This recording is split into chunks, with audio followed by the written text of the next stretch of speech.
Hi, I'm Joni Kisrow, and today I'm going to do a little experimenting. I'm going to take a 1 1/16 inch of sterling silver. What I've already done with it is I've run it through the rolling mill with this patterned copper sheet. So I've flattened that out on here in the rolling mill, and I have two textured sides.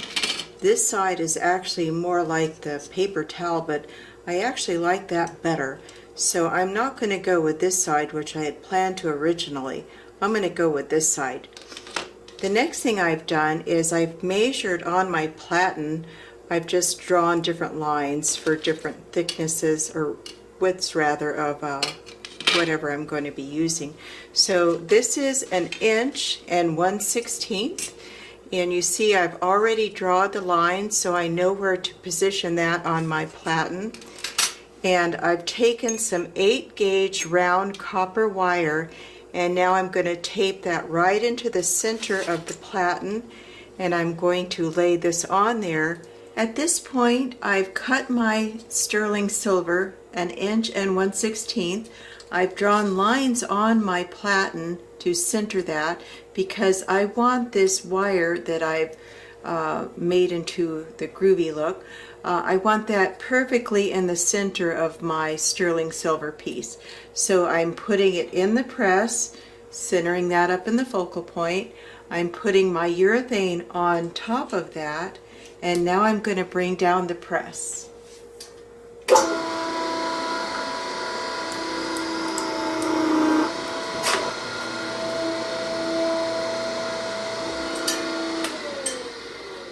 So I just wanted a real nice indentation in the center of my piece.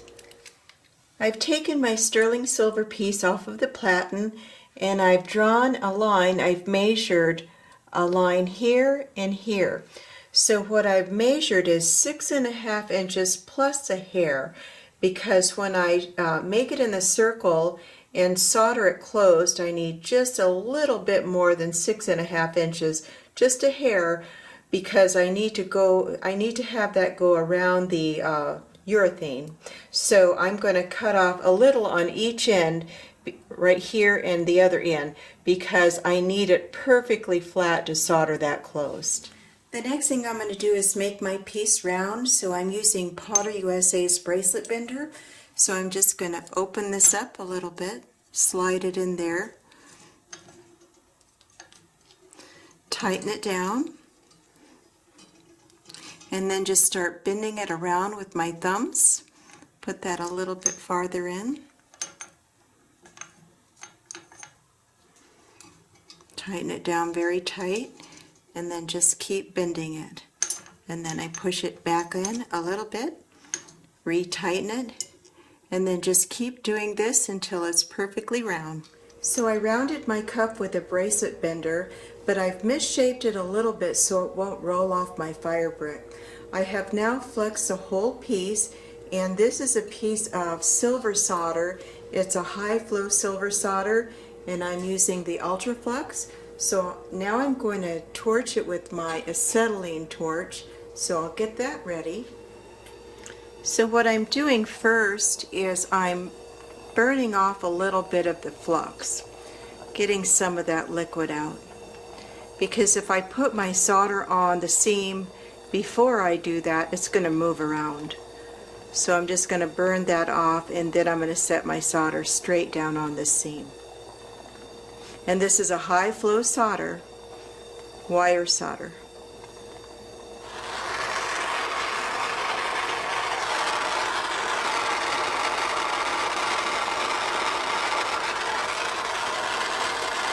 I'm going to bring my flame down just a little bit. See, I keep moving the torch. See, it's starting to get glossy. It's starting to flow. Alright, it's flowed. It got shiny. That's how you can tell it's melted on there. Now I'm going to go stick it in the pickle and clean that off. This is Potter USA's Bracelet Squisher. So it comes with two sides, which are the end caps, and a few different sizes of the urethane. I'm actually using one that's just shy of an inch, and I made my bracelet 1 inch and 1/16 because the extra has to go down into these little indentations. So the next thing I'm going to do is put my bracelet over the urethane. So sometimes you have to use the rawhide mallet. Okay, now you see there's just a little lip on this side and a little lip on that side, which goes right into the grooves of the Wave Bracelet Squisher. Okay, so I'm going to go ahead and take that over and put it in the hydraulic press, squish it, and show you the results. Now I have my piece centered, so I'm going to go ahead and bring down the press and just puff that out a little bit.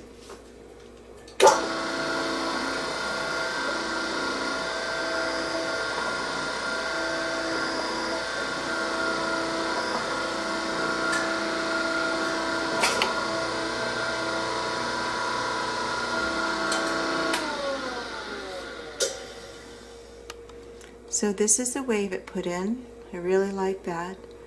But I'm not done experimenting, so I'll go to the next step. So basically at this point you could have a bracelet finished with just the wave. But I'm just going to continue my experiment, and I'm going to indent this areas here on the top and bottom of each wave and get the air chasing look. So I'm going to start with that.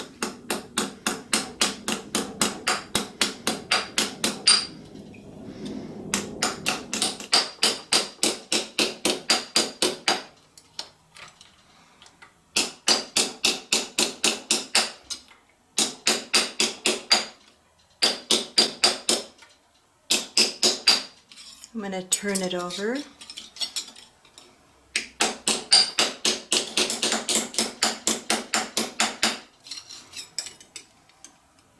So see the effect I'm getting here?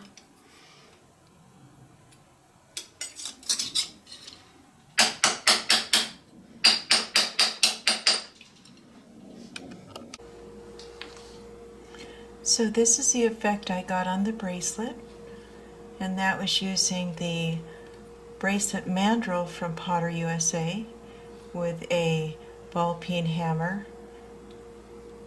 And then I used a small ball peen hammer in this area. The Fretz ball peen hammer, it's very tiny. It's probably not called a ball peen hammer, but it looks like it.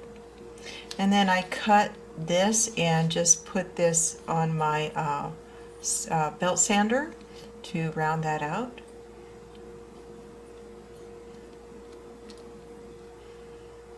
So now I'm going to go ahead and oxidize it and show you the finished bracelet. So now I've finished the piece. I've oxidized it. I've taken the excess oxidation off with a superfine buffing block, and then I polished it. But you see these little lines here, and earlier I told you I liked the side better that had the paper towel texture in there. So you're wondering where that came from. So I'll show you. When I go to texture something in my rolling mill, I cut paper towels to about the size and I wrap it several times around there so it won't hurt my rolling mill. So that's what I've done there. And these are the two hammers that I used for the indentations. This is one, and I think I got this from Rio Grande. And this one is a Fretz. And this is also from Rio Grande, but it's got a tiny, like a tiny ball peen, and even smaller here.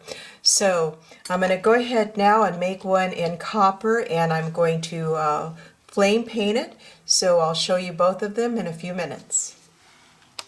So now I've completed one with the copper. I flame painted it. And you see I didn't put the indentations as deep as I did in the sterling silver one. But you have a choice. I wanted this one just a little bit more domed, a little bit more rounded.